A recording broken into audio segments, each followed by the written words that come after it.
ദൃശ്യം കണ്ടു ഗൈസ്. ഒരു നല്ല മെജോറിറ്റി ഓഫ് ആളുകൾ റിവ്യൂ കാണുന്നത് പടം എങ്ങനെയുണ്ട്, കൊള്ളാവോ ഇല്ലയോ എന്നൊക്കെ അറിയാൻ വേണ്ടിയിട്ടാണ്. ഒറ്റ വാക്കിൽ പറയാം, പടം കൊള്ളാം. പക്ഷേ 1ന്റെയോ 2ന്റെയോ ആ ഒരു ലെവലിലോട്ട് എത്തിയിട്ടില്ല. ഇനി നിങ്ങൾക്ക് പോയി പടം കാണാം. ദൃശ്യം 1 ആൻഡ് 2 ഈ ഒരു ഫ്രാഞ്ചൈസിയിൽ ഒരു പടം ഇറങ്ങുന്ന സമയത്ത് ഇവർ എത്രയൊക്കെ എക്സ്പെക്ടേഷൻ വെക്കരുത് എന്ന് പറഞ്ഞാൽ പോലും ആസ് എ മലയാളി എന്നുള്ള രീതിയിൽ നമുക്കൊരു എക്സ്പെക്ടേഷൻ ഉണ്ടാവും. ഇത് സൃഷ്ടിച്ചു വെച്ചേക്കുന്ന ഒരു ബെഞ്ച് മാർക്ക് ഉണ്ട്. 1ഉം 2ഉം ആ രീതിയിൽ ആ ഒരു ലെവൽ തന്നേക്കുന്ന മൂവിയാണ്. അപ്പം അതിന്റെ ഒരു നെക്സ്റ്റ് പാർട്ട് 3യും കൂടെ ഇറങ്ങുമ്പോഴത്തേക്കും നമ്മൾ ആ ഒരു ലെവൽ തന്നെ പ്രതീക്ഷിക്കും. ഇത് എനിക്ക് ആ ഒരു ലെവലിൽ എത്തിയിട്ടില്ല. ഇതിനകത്ത് അത്യാവശ്യം നല്ല ലാഗ് ഉണ്ട്. അത് ഓൾറെഡി ഇവരുടെ ക്രൂ പറഞ്ഞിട്ടുള്ളതാണ്, ഒരു ലാഗ് ഉള്ള പടമാണ്, അത് ആ പടം ഡിമാൻഡ് ചെയ്യുന്നതാണ്. എന്നാൽ പോലും എല്ലാം അക്സെപ്റ്റ് ചെയ്യുന്നു. എന്നാൽ പോലും ഇത് സീരിയസ്ലി ഇതൊരു നല്ല പടമാണ്. ഇത് മറ്റേ 1ന്റെയും 2ന്റെയും ഒരു പാരമ്പര്യം ഇല്ലാതെ ഇറങ്ങിയിരുന്നെങ്കിൽ നല്ലൊരു പടമാണ്.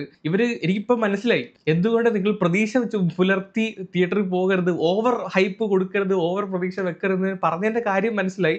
അവർക്ക് തന്നെ അറിയാമായിരുന്നു ഇത് 1ന്റെയും 2ന്റെയും ആ ഒരു ബെഞ്ച് മാർക്ക് ലെവല് സാധനമല്ല എന്ന്. സീരിയസ്ലി ആ ഒരു രീതിയിൽ പിടിക്കാൻ പറ്റിയില്ലെങ്കിൽ പിടിക്കരുത്, എനിക്കതേ പറയാനുള്ളൂ. ആൻഡ് ഏറ്റവും അവസാനം ഒരു 4ലോട്ടുള്ള ഒരു വകുപ്പും കൂടി ഇട്ടിട്ടുണ്ട്. ദൈവത്തെ ഓർത്ത് നിർത്തിക്കോ, ഇതാണ് ബെറ്റർ. നിർത്തുന്നതാണ് നല്ലത്. ഉള്ള കാര്യം പറയാൻ നിർത്തുന്നതാണ് നല്ലത്. ജോർജ് കുട്ടി ആൻഡ് ഫാമിലി സ്റ്റോറി നമുക്ക് കംപ്ലീറ്റ്ലി അറിയാവുന്ന ഒരു വ്യക്തികളാണ്.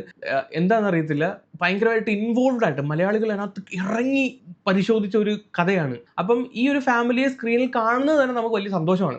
എൻ്റെ ഈ 2026 ഏറ്റവും അത്രയും എക്സ്പെക്ടേഷൻ വെച്ച ഒരു മൂവിയാണ് ഈ ഒരു മൂവി. അന്നേരം നമ്മൾ ഇത് കാണാൻ വേണ്ടിയിട്ട് ഇന്നലെ ഉറങ്ങിയത് പോലും ഇല്ല. രാവിലെ എണീറ്റ് 10-15 കിലോമീറ്റർ അപ്പുറത്ത് വണ്ടി കുടിച്ച് പോയി ടിക്കറ്റ് രണ്ടിടത്താണ് ഞാൻ ടിക്കറ്റ് ബുക്ക് ചെയ്തത്. മറ്റിടത്ത് ഇന്നലെ ക്യാൻസൽ ചെയ്തിട്ടാണ് ഇന്ന് വേറൊരു തിയേറ്ററിൽ പോയത്. അതിനേക്കാളും ബെറ്റർ ഒരു തിയേറ്റർ കിട്ടിയപ്പോൾ അവിടെ പോയത്. സോ അത്രയും എക്സ്പെക്ടേഷൻ കൊണ്ട് നമ്മൾ ഇരിക്കുന്ന ഒരു വ്യക്തിയാണ്. ആ ഒരു എക്സ്പെക്ടേഷനോടുകൂടി പോയി കഴിഞ്ഞാൽ ചിലപ്പോൾ നിങ്ങളുടെ എക്സ്പെക്ടേഷൻ മീറ്റ് ചെയ്യാൻ പറ്റത്തില്ല. ഈ ഒരു സ്റ്റോറി ഭയങ്കര ഫോഴ്സ്ഡ് ആയിട്ട് ഫീൽ ചെയ്തു. മൂന്നാമത്തെ ഒരു സാധനം എടുക്കണം, അതുകൊണ്ട് പഴയ കഥകളിലെ പല ആൾക്കാരെയും പിടിച്ച് അവരെ ഒരു നെഗറ്റീവ് ഷെയ്ഡ് കാണിച്ച് ആ ഒരു രീതിയിൽ കാണിക്കുന്ന ഒരു ഫോഴ്സ്ഡ് ആയിട്ട് പറയുന്ന പോലെ ഫീൽ ചെയ്തു.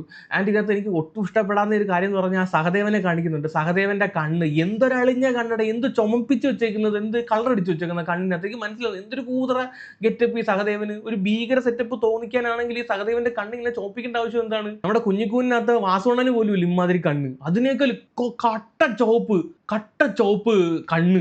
അയ്യേ, എന്തൊരു കൂതറ ഗെറ്റപ്പ്.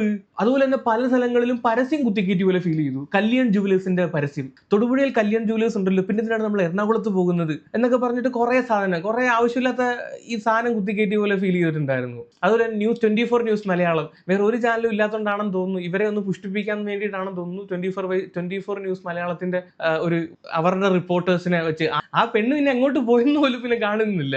അതുപോലെ തന്നെ കുറെ സ്ഥലങ്ങളിൽ ഡയലോഗ്സ് ഭയങ്കരമായിട്ട് റിപ്പീറ്റ് ചെയ്ത് പറഞ്ഞ പോലെ, നീ ഭയങ്കര ബുദ്ധിമാനൊന്നും അല്ല, നിന്റെ ഭാഗ്യം കൊണ്ടാണ് കേസ് ജയിച്ചത്, ഇത് 2-3 ഇങ്ങനെ റിപ്പീറ്റഡ് ആയിട്ട് പറയുന്ന പോലെ അതൊക്കെ ഒരു ഇതായിട്ട് ഫീൽ ചെയ്തു. അവസാനത്തെ ഒരു 10-15-20 മിനിറ്റ് അത്യാവശ്യം നല്ല എൻഗേജ്ഡ് ആയിട്ട് ഇരുന്ന് കാണാൻ പറ്റും. ബാക്കിയെല്ലാം കുറെ ലാഗ് ഉണ്ട്, നല്ല ലാഗ് ഉണ്ട് കേട്ടോ, നല്ല ലാഗ് ഉണ്ട്. സാധാരണ നമ്മൾ ദൃശ്യം കാണുന്ന സമയത്ത് നമ്മൾ ഫോണൊന്നും നോക്കത്ത് പോലുമില്ല. ഇത് 1-2 സമയത്ത് നമ്മളൊക്കെ എടുത്ത് ഫോണൊക്കെ നോക്കുന്നുണ്ടായിരുന്നു. തീരാറായോടെ എന്നുള്ള രീതിയിലൊക്കെ. പടം എനിക്ക് ഇഷ്ടപ്പെട്ടു, ബട്ട് എൻ്റെ എക്സ്പെക്ടേഷൻ ഇത് മീറ്റ് ചെയ്തില്ല. കൂടുതലൊന്നും പറയാൻ നിൽക്കുന്നില്ല. മിക്കവാറും മോഹൻലാൽ ഫാൻസ് ഈ കമന്റ് സെക്ഷൻ്റെ ഇടയിൽ വന്ന് പൊങ്കാലിടാൻ സാധ്യതയുണ്ട്. എന്താണെങ്കിലും കുഴപ്പമില്ല. വാട്ട് എവർ, എനിക്ക് പറയാനുള്ളത് ഞാൻ പറഞ്ഞു. സോ എന്താണ് നിങ്ങളുടെ ഒപ്പീനിയൻ? താഴെ കമന്റ് ചെയ്യുക. വേറെ വീഡിയോ ഇട്ടപ്പോൾ ശരി, ബൈ.